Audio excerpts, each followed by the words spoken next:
Unlike Rush Limbaugh, I am not America's doctor of democracy, and I don't even play one on television. But this is the Sophie Scholl Monologue, and we're here to talk about religion and politics. Two things I want to cover today.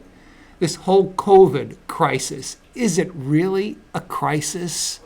Or is it just a bunch of hype? I'm sorry, I'm just looking at the statistics, and to me, they bear out it's a problem. But not the problem the press is making it out to be. Why do I say that? Here we have had 66 million tested, and 60 million of those have come out negative. Yes, of course, there's positive tests that have come out, but when you break it all down, for those that have turned out positive, we have a death rate of 2.7%. And when you look at all the tests that have been conducted, we simply have a death rate of 0.24%. Let me say that again, 0.24%. Is this really a crisis?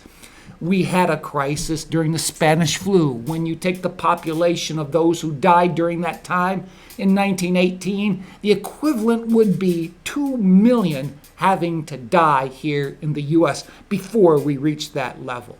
And besides, we notice that the death rate for those who are older is significantly higher than those who are younger. And the Spanish flu was really no respecter of persons, and I think the Spanish flu also tended to hit the younger population rather than the older population. That's why we need to isolate the infected to protect the many rather than isolating the many to protect the few. We've got it backwards and wrong. We need to do a policy that lets people exercise their liberty while we protect the vulnerable. Well, that being said about COVID, I'd like to mention one other thing about Kamala Harris. Oh, by the way, did you know that this past week was World Mask Week? You're supposed to go on the internet and take a picture of yourself with a mask. This was emphasized by the World Health Organization and other health organizations, which again hype the issue rather than managing it in a common sense, rational way. Good question that John Rankin asked. Is it evil to force children to wear face masks? You know what Dennis Prager says?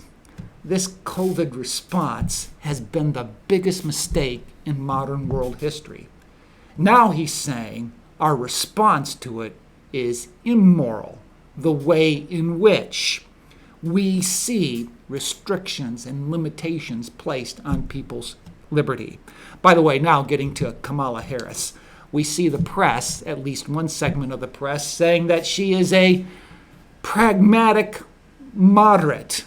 Well, let me just say that she is not a moderate and she's not pragmatic. When you look at her voting record, it basically comes between a Bernie Sanders and Elizabeth Warren. That's not a moderate. I couldn't help but notice what one press outlet said. I think it was Al Jazeera. She brings to the table youth, race, and gender. I like what Stu Burgier says. Doesn't Donald Trump bring a gender too? What's the big deal with her gender? Now the left wants to make it a big deal, but that's superficiality.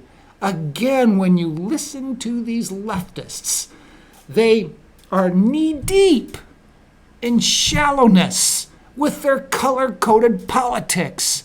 We got to get beyond that and look at the substance of the issue. Where does she stand on the Constitution? Where does she really stand on policies? I'm telling you, if you're a gun owner, you better watch out. I tell you, if you're pro-life, she's totally against you. If you are a person who wants to run your business, she would rather run it for you.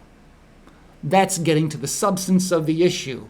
And Joe Biden saying that he's a moderate, I don't think so, because he will pander to the left, to the Alexandria Ocasio-Cortezes of the Democrat Party. Watch out when you listen to the media say, Oh, she's a pragmatic moderate. She is not. Well, unlike Tony Kornheiser of Pardon the Interruption, I cannot promise you that I will do better the next time.